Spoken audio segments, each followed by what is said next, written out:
To produce steam, you need heat. Plant boilers rely on the process of combustion to generate this heat. To generate heat and produce steam efficiently, boilers need the proper combustion equipment, devices like burners and stokers.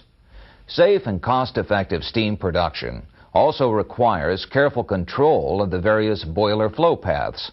For example, boiler operators need to monitor and control air, water, and steam flow. The main function of all burners is the same: to inject a mixture of fuel and air into the boiler's combustion area. Burners are used with fuels that mix easily with air, such as natural gas, oil, or pulverized coal. This burner, for example, is a typical gas burner. It uses dampers or registers to regulate the amount of air entering the burner. Pipes called spuds inject natural gas into the boiler.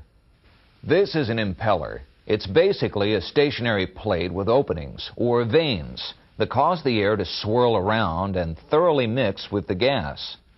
An igniter starts the gas-air mixture burning. This one has a sparking device that uses electrical current to create a spark across a pair of electrodes. The spark ignites the gas-air mixture. As it burns, it provides heat for the boiler. Like all fuel burners, oil burners provide a means to mix fuel and air for combustion. But there are some important ways in which oil burners are unique. This shows the major parts of a typical oil burner. Dampers control airflow into the burner. This is an impeller. It's basically a stationary plate with openings or vanes that cause the air to swirl around and thoroughly mix with the oil. Since oil's a liquid, it has to be changed into a mist or atomized before it can mix well with air and burn. This example is a mechanical atomizer. Mechanical atomizers depend on the pressure of oil passing through a nozzle to produce a fine mist. Fuel entering the atomizer flows to a sprayer head. The oil is forced through the nozzle, which breaks the oil into droplets. The droplets are sprayed into the combustion area in the form of a fine mist. Here's a type of atomizer that can use either steam or air to atomize oil. Steam or air flows through a tube and then to a nozzle in the sprayer head. Oil is supplied through the atomizer to the sprayer head, which directs the oil into the path of the high-velocity steam or air. This breaks the oil into a fog-like mist as it enters the combustion area. This action makes the oil easier to ignite and burn. To start the oil mist burning, there's an igniter. This igniter consists of a sparking device and a separate atomizer which serves as a pilot for the burner. A small amount of oil is sent to the igniter atomizer. The oil flows through a nozzle which creates the mist. The spark ignites the oil mist. After a flame is established at the igniter, oil flow to the main atomizer is started, producing an oil mist. Then the igniter flame ignites the oil mist and the combustion process begins. Some boilers are designed to burn solid lumps of coal. A device that supplies and burns lumps of coal is called a stoker. Stokers can also burn wood chips or other solid fuels as well. This stoker has a series of grates to hold the coal. A drive mechanism moves the grates through the combustion area of the boiler. The coal is stored in a hopper. A gate controls the amount of coal fed to the grates. As the coal moves along, air is forced up through the grates to provide the oxygen needed for combustion. The burning coal moves through the boiler's combustion area and supplies the heat needed to produce steam in the tubes surrounding the combustion area. Coal ash falls off the grates into an ash bin. In this topic, we saw the major types of boiler combustion equipment. We looked at gas burners, oil burners, and stokers. Let's take a minute now to try some practice questions. This burner, for example, is a typical gas burner. It uses dampers or registers to regulate the amount of air entering the burner. Pipes called spuds inject natural gas into the boiler. The airflow into a boiler provides oxygen for combustion. Gases produced during combustion flow out of the boiler and are discharged from the stack. The flow of air and other gases through a boiler is referred to as draft. The components typically used to provide draft are fans. There are two basic categories of draft fans: forced draft fans and induced draft fans. As their name implies, forced draft fans force air into the boiler. A forced draft fan draws air from outside the boiler and forces it through the burner into the combustion area. Induced draft fans create draft by drawing combustion gases from the boiler. Many boilers operate with only a forced draft fan. However, some boilers need both types to provide the proper draft. For example, in this boiler, the forced draft fan supplies air to the burner. Then, the induced draft fan draws out the hot combustion gases. The demand for steam from a boiler is called boiler load or steam load. When boiler load increases, more fuel must be burned to produce more steam. When boiler load decreases, less fuel must be burned. Changes in boiler load also require changes in the airflow to the boiler. The mixture of fuel and air supplied to a boiler is called the fuel-to-air ratio. It's important to maintain the proper fuel-to-air ratio to avoid combustion problems. For example, if the boiler is not getting enough air, some of the fuel entering the boiler won't burn. Instead, it may get carried out with the combustion gases and wasted. In some cases, unburned fuel could build up in the boiler. This buildup could cause an explosion if the fuel were ignited. In oil-fired boilers, unburned fuel may create soot deposits that coat boiler tube surfaces. Soot buildup interferes with heat transfer and reduces the boiler's ability to produce steam. In extreme cases, you may also see black smoke coming from the stack of an oil-burning boiler that's not getting enough air. On the other hand, if a boiler gets too much air, some of the fuel is used up to heat the extra air. This heat flows out of the boiler with the combustion gases. As a result, there's less heat available to produce steam. Most boiler operating procedures specify the proper fuel-to-air ratio. In addition, many boiler control systems automatically adjust the fuel and air mixture as boiler load changes. In some boilers, the air supplied to the combustion area is preheated. Preheating the air raises its temperature closer to the point where ignition occurs. This, in turn, helps to ensure efficient and complete combustion. One way to heat the air flowing into a boiler is with a rotary air heater or preheater.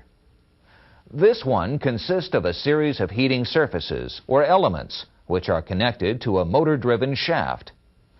The top half of this heater is in ductwork that routes hot combustion gases from the boiler through the air heater and on to the stack. The bottom half is in ductwork that directs incoming air through the heater and on to the boiler.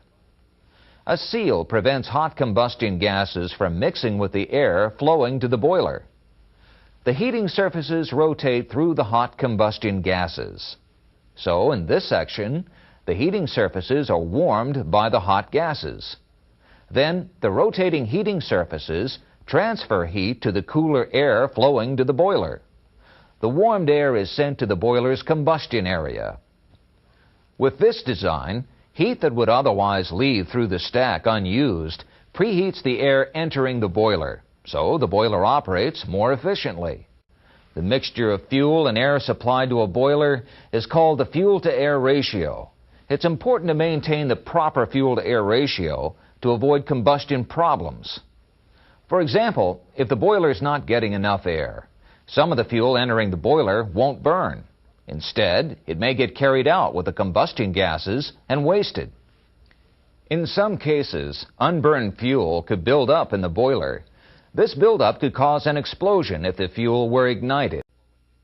One way to heat the air flowing into a boiler is with a rotary air heater or preheater. For a boiler to produce steam, water has to flow through the boiler properly. One way to provide water flow in a boiler is by a process called natural circulation. This simplified water tube boiler illustrates how it works. The boiler has two drums. The upper drum is sometimes called a steam drum, and the lower drum is often called a mud drum. There's also a series of water tubes called risers, which carry a steam-water mixture to the steam drum.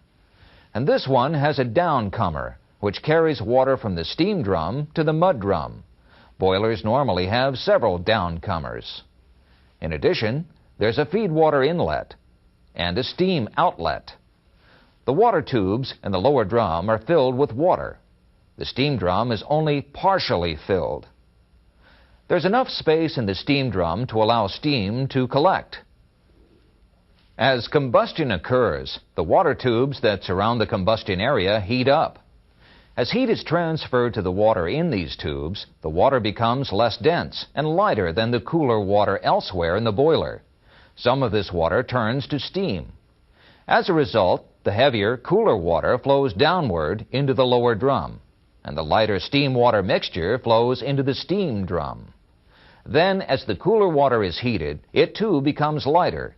It rises to the steam drum and is replaced by cooler, denser water. The steam flows to the plant through the steam outlet, and the water level is maintained by the water flowing through the feed water inlet. As long as combustion takes place, natural circulation continues. Not all water tube boilers rely on natural circulation. In some cases, a circulating water pump is used to produce the flow of water in a boiler. This type of circulation is called controlled or forced circulation. In this example, the pump draws water from the steam drum and forces it through the lower drum and the risers. As the water in the risers is heated, a steam-water mixture is produced. Water from the pump forces the steam-water mixture into the steam drum. If the pump circulates the water through the drums and the tubes, the boiler will operate as it's supposed to. Hypothetically, though, if the pump stops, the water will no longer circulate properly, and the boiler could boil dry and become damaged. To make sure there's proper water flow, most controlled circulation boilers use 2 or more pumps. So, even if one pump stops, the other pump will provide enough circulation to prevent damage to the tubes. With this type of water tube boiler, water circulation depends on the differences in density between water and steam. Mechanical devices, such as pumps, are not needed. This method of circulation is called natural circulation. One way in which boilers are made more efficient is by heating the feed water before it enters the boiler. If the feed water is preheated, the boiler will require less fuel to produce steam. A device that's used to preheat feed water is an economizer. Economizers are often used in water tube boilers. An economizer is basically a series of water tubes located in the flow path of the combustion gases. Feed water is routed through the tubes on its way to the steam drum. The water is heated by the hot combustion gases flowing past the tubes. The economizer improves boiler efficiency by making use of heat in the combustion gases that would otherwise be wasted. The steam produced by a boiler generally contains some moisture. Some plant processes require relatively dry steam, so the moisture could be a problem. To prevent equipment damage from moisture, some boilers are equipped with moisture separators, devices that remove moisture from steam before it's sent to the plant. One type of moisture separator is a centrifugal separator, or cyclone separator, located in the steam drum. It works by directing the steam-water mixture into a circular chamber. The circular shape of the chamber causes the mixture to swirl around. The swirling action creates a centrifugal force. This force flings moisture droplets against the chamber walls. Then the droplets run back into the drum. The lighter steam flows out the top of the chamber. Some boilers use a dryer along with centrifugal separators. This design is often found in processes where extremely dry steam is required. This dryer consists of a series of V-shaped plates. The steam flowing through them has to make several changes in direction. The water droplets can't change direction as easily as the steam, so most of the droplets separate and drip back into the drum. The steam flows through the dryer and onto the plant. One type of moisture separator is a centrifugal separator, or cyclone separator, located in the steam drum. It works by directing the steam-water mixture into a circular chamber. The circular shape of the chamber causes the mixture to swirl around. The swirling action creates a centrifugal force. This force flings moisture droplets against the chamber walls. Then the droplets run back into the drum. The lighter steam flows out the top of the chamber.